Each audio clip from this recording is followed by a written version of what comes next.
Rashford to Arsenal Football Club. Are you crazy? Look, this one, we need to dive into this one because, hey, I'm getting hot. But listen, guys, I'm repping the new kit. Yeah. The new kit is lovely, by the way. Guys, if you haven't, make sure you get the new kit because, you know what, Rashford would look good in that kit, you know. He would look good in that kit and you know it. But guys, we have hit 200 subscribers. Thank you, guys, so much. Forever grateful, you know, 200, but we're aiming for 500 now. So if you haven't subscribed, guys, subscribe. You know we're talking about Arsenal here. You know we're talking about the real killers to Arsenal, and we got to talk about Rashford, yeah, because yeah, man, this guy. Look, don't get me wrong. This season he's had a stinker. He's had one of the worst seasons ever. But if you just look at Man United, like obviously you got Kobe Mainoo like doing well. You got a few other players like Bruno's on and off. But you look at Rashford and you just think, oh, like he don't look the same. But that club, Man United, don't look the same. Like Man United are just going through it. Yes, they won the FA Cup, but that is like they might win the odd cup, but they're not progressing. They've gone backwards, and I feel like that's, you know, come off with the players now. The players are kind of going backwards. When Bruno first joined Man United, killing it. Now he's kind of regressed. And you look at Rashford, killing it when he first entered the scene, and now he's just been on and off. And I feel like that's just been because there's been a lot of managers at Man United. They're coming and going, they're getting sacked, and one's leaving at the end of the season, Ollie's at the wheel.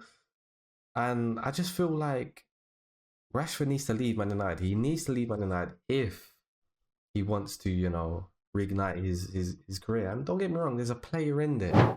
There is a player in there, and his next move should be somewhere where he can just, you know, where he knows like the spotlight is on him, where he's got a good manager, and that's just gonna get the best out of him. And where could that be? Where could that be? You know, this is the best club in England. Look, Man City, look, they're frauds, yeah, they're cheaters. So I'm not gonna say too much about that. But Rashford to Arsenal, it just makes so much sense. Because guys, you know, we've talked about Isak hopefully, like, you know, coming to Arsenal this summer. But if Newcastle don't want to sell, you got to look elsewhere. And if there's one player that replicates a bit Henry and is very similar to Isak, it's Rashford. Rashford, I feel like, you know what's so good about him? He can play left wing and up top. And you guys might say he's not a striker, blah, blah, blah. Listen, we said the same about Havertz. People thought Havertz would play in midfield. Havertz is getting 14 goals and assists up front under Arteta. So this is why I'm saying Rashford could be like, he could be the answer for us.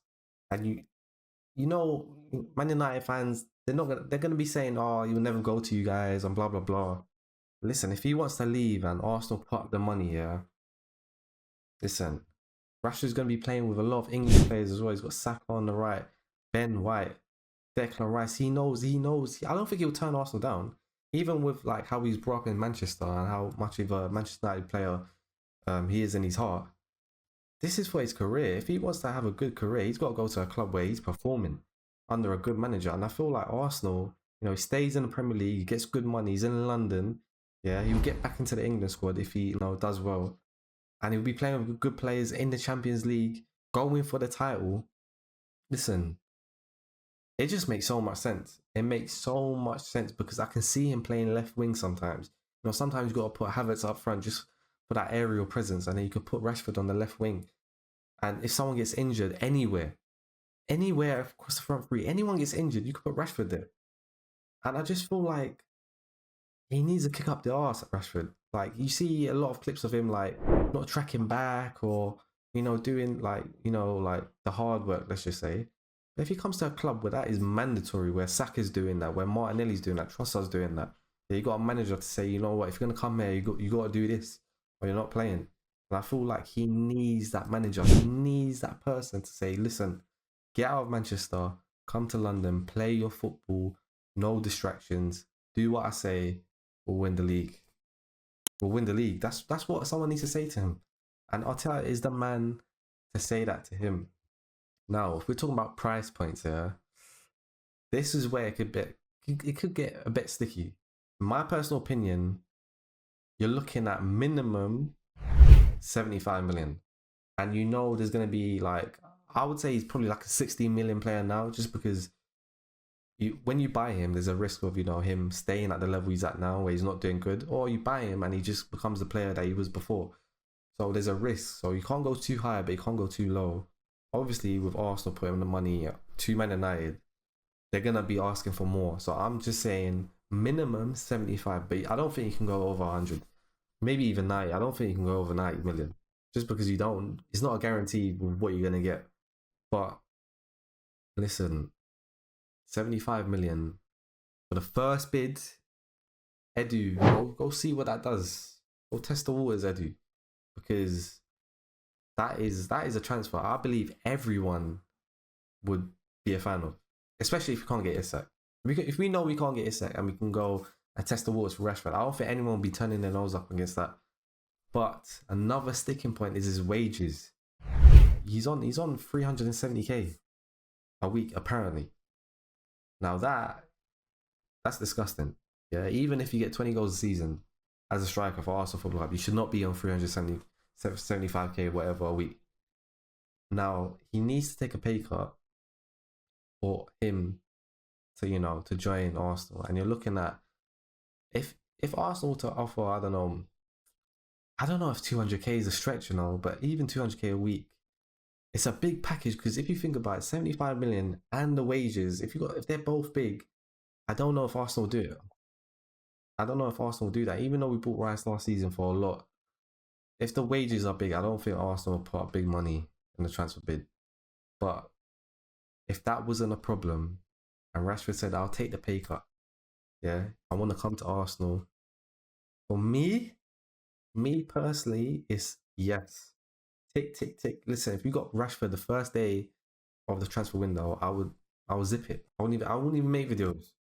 Because I know we've done it. We've done all we can. So, yeah, man. Edu, Arteta, test the waters, please, please, please. But let me know what you guys think. Maybe you guys are thinking Rashford? Never. Why are we going for Rashford? So you guys have to let me know what you think, because I'm all about it, man. I'm all about I'm dreaming of it. And if you don't get him, I'm not saying that. I'm not gonna be angry. It's a risky one, but I feel like we have to test it. Test it. Because I think he's gonna leave this summer. So you gotta test it. But let me know what you guys think. If there's any other players that you lot want me to touch on, let me know, because I'm open. I want to discuss everything with you guys. Maybe there's a player that's not on my mind. Maybe it's on your mind and it's a good player. So let me know what you guys think. And yeah, man, hopefully Rashford in that number 14 could be something. Could be in this top right here. But let's see. Remember, like, comment, and subscribe. Make sure you subscribe, guys. We're pushing for 500. And yeah, guys, in a bit. Peace.